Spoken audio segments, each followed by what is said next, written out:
It's ETH here, and today I want to talk about something new, something a bit different. I know I tend to talk about retro gaming on this channel, but I want to talk about cloud gaming for once, and I want to talk about the Xbox and Nividia deal. For those who don't know, Xbox has signed a deal with Nividia and Boostroid, who's another cloud gaming service, to basically allow their PC games for the next 10 years to be available on their services.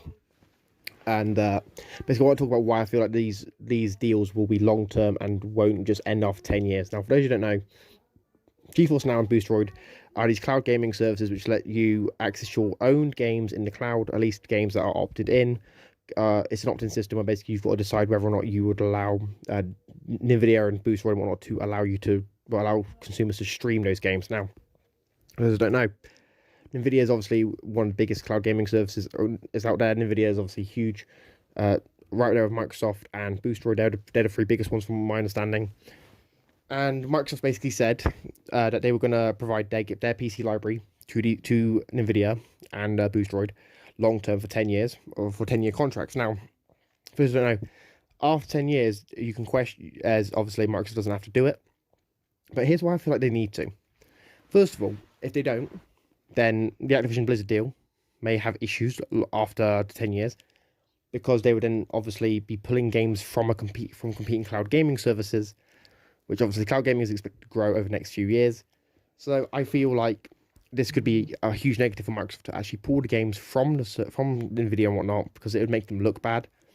It'd burn their trust with consumers, because consumers will get used to being able to actually play Xbox games in the cloud via GeForce Now.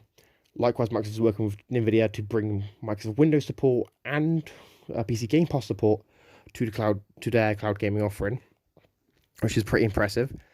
Plus, long-term, Microsoft already started bringing games over. Those include Gears 5, Age of Empires 4, Grounded, Pentiment, and Deathloop. Those are the 5 games currently from Xbox Game Studios and Bethesda that are available, with more to come. Now, why is this a big deal? To me, I'm actually impressed. I'm impressed by how quick games are dropping and whatnot, and Microsoft's decision to actually bring their games over, because people say it's to appease regulators, and yes, it is to appease regulators in some extent, but you also got to factor in a business perspective on why this makes sense. For example, if you have, all these games, you have billions of dollars of games just sitting on Steam and whatnot, what you could do is, if you already own the games, you can actually opt in, you can actually join GeForce Now and actually stream the games to your TV or other devices, depending on what the game actually is and whether or not it's available on GeForce Now. Now, Microsoft has said that they are looking at obviously expanding the roster of their own catalogue on GeForce Now, and with them already having 5 games in a few weeks, that's pretty impressive. They have said they're going to continue to support more games. They're going to bring the Windows Store into it and try and bring Windows games over, as well as PC Game Pass. So to me, long term, it makes sense for Microsoft to keep this relationship going. And for those who don't know, think about the economics of this. Think about who loses with this.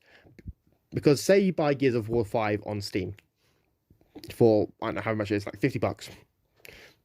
Microsoft makes money, Steam makes money. You now own a copy of the game. And then say it's allowed, because it's allowed on GeForce Now and Boostroid, say you pay for one of those services. Well, then suddenly you have this game accessed in the cloud. So you have more options on the way to play this game after purchasing it. And to me, I think that's a win-win for everyone involved. Everyone involved there wins with this sort of deal. These sort of deals are very, very pro-competitive, very pro-consumer, because then consumers can then just do what they want with these games and play them on any device, essentially, by using these cloud services.